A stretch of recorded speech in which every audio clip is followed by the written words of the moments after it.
Balám a anjel.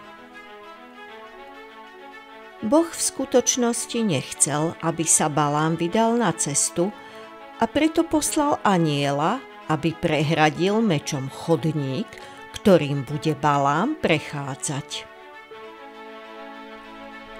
Keď Balámova oslica zočila na ceste anjela, rozbehla sa do polí.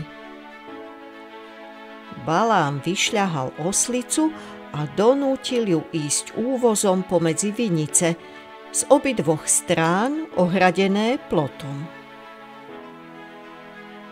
Znovu sa pred nimi zjavil anjel.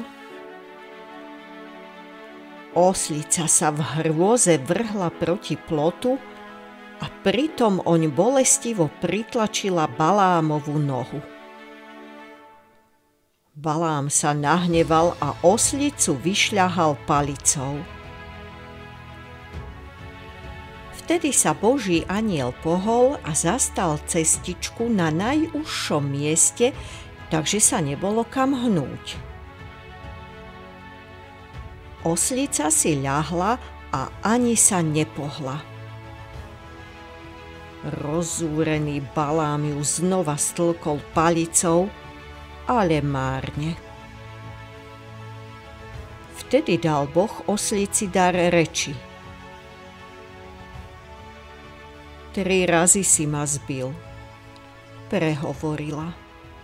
Čo som ti vykonala? Robíš si zo mňa blázna, odvetil nahnevaný Balám. Nerobím, povedala oslica. Nosíš sa na mne už roky a vieš, že by som nič také neurobila.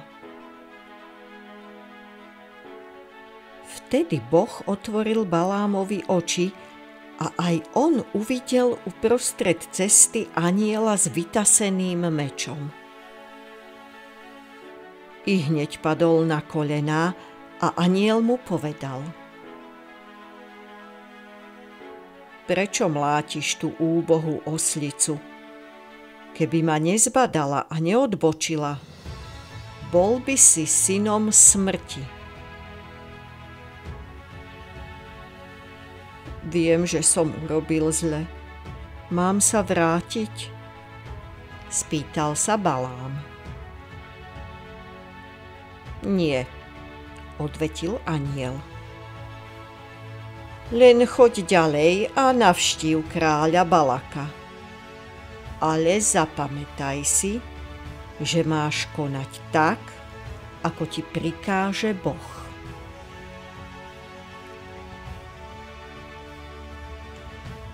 Kráľovi Balakovi sa veľmi uľavilo, keď sa dopočul, že prichádza Balám, lebo stále dúfal, že by mohli spolu uvaliť na Izraelitov kliatbu a vyhnať ich z krajiny.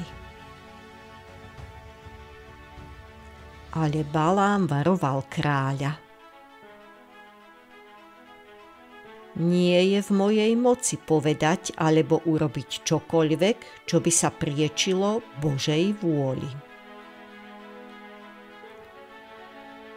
2 razy postavil kráľ Balak oltáre a obetoval býky a barany.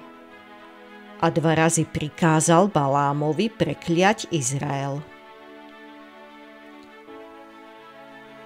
Starec však za každým odvetil: Boh mi prikázal blahoslaviť Izrael a nie ho prekliať. Vtedy kráľ Balak zaviedol Baláma na kopec, odkiaľ bol výhľad na utáborených Izraelitov. Prekľaj ich, prosil kráľ.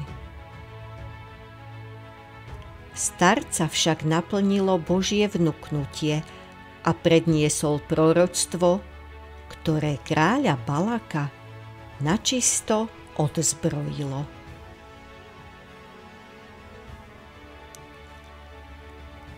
Aké nádherné sú stany tvoje, ó Izrael!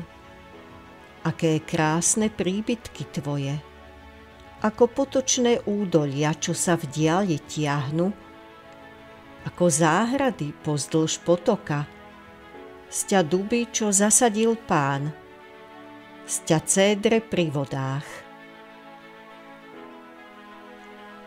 Tak ako zakrivené rohy patria k divému bíkovi, tak Boh patrí k vám, národu, ktorý on vyviedol z Egypta. Pohltí národy, nepriateľov svojich, poláme im kosti a nikto sa neodváži proti tebe postaviť. Hviezda vychádza z Jakuba, žezlo sa zdvíha z Izraela. Izrael v moci sa bude vzmáhať a z Jakuba povstane panovník.